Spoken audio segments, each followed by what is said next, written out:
მოდით ვნახოთ, როგორ შეიცვლება ჩემი გლუკოზის დონე სისხლში ამ საუზმის მერე და გავაკონტროლოთ UVL CGM სისტემით.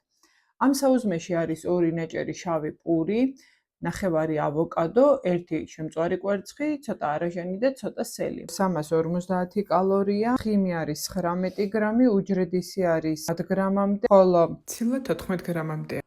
მიუხედავად იმისა, რომ 2 ნაჭერი პურში 33 გრამი ნახშირწყალია, სელის, ავოკადოსგან ვიღებთ დაახლოებით 10 გრამ უჯრედის, მათმა კომბინაციამ და კვერცხისგან მიღებულმა ცილამ უნდა შეაფერხოს გლუკოზის სწრაფ შეწოვა სისხლში და უნდა აგვარიდოს გლუკოზის სწრაფ ნახტომებს. ერთად შევამოწმოთ 2 საათში.